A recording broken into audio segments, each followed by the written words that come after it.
O ito na ang 8,000, misis. Oh, wow! Ano masasabi niyo, misis, sa ayudang natanggap niyo? Hay nako Badong, higa ka na lang ng higa. Buti na lang at pinautang tayo ni Aling Gracia. Aba, di baling higa ng higa, wag lang pagod. Ay nako Badong, iba talaga yung katwiran mo, no? Manong magbanat-banat ka ng butot, maghanap ka ng trabaho. Pinasundo mo pa talaga ako sa anak mo si Guryo. Alam mo, nagkukwento lang kami ni Mare.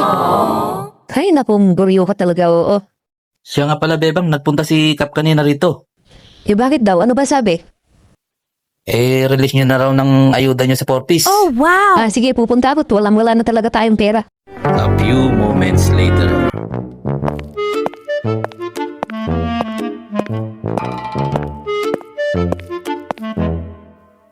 Ikaw ba si Bebang Dimagi ba? Popo, Kap. Okay, sandali lang iha, hahanapin ko sa listahan. Dimagi ba? Asan ka na? Okay, ito nakita ko na. O ito na ang 8,000, misis. Oh, wow! Ano masasabi niyo, misis, sa ayudang natanggap niyo? Napagkakasya niyo naman po ba, misis, sa loob ng isang buwan? Naku, Kap, hindi po kasya to. Mabuti na kung nakakaabot ito ng 3 araw. Ganun ba? Oo, Kap, isipin mo, bibili ako ng bigas, ulam, gin, sigarilyo, at marami pa pong iba. At saka, Kap, kung bibili ako ng gin, siyempre, may kasamang pulutan yon. What? At isa pa, pagka nabitin sa isang bote, siyempre, bibili pa uli ng karagdagan. So, paano pa, Kap, nagkakasya ang 8,000? Siyempre, hanggang 3 araw lang inaabot nito.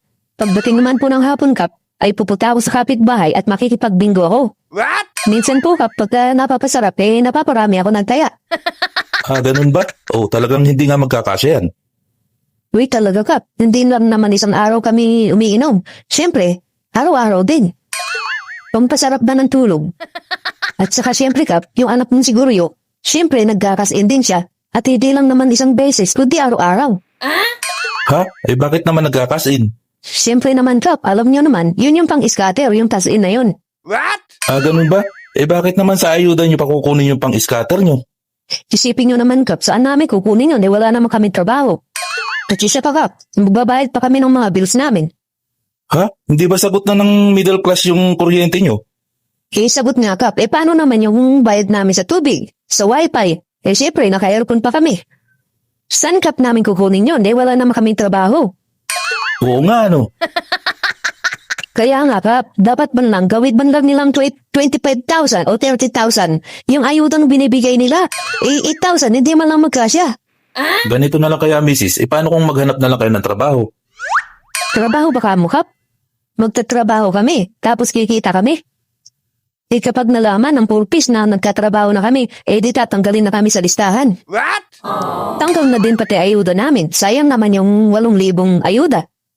Ganun pala. Kaya pala wala na kayong balak magtrabaho, ano?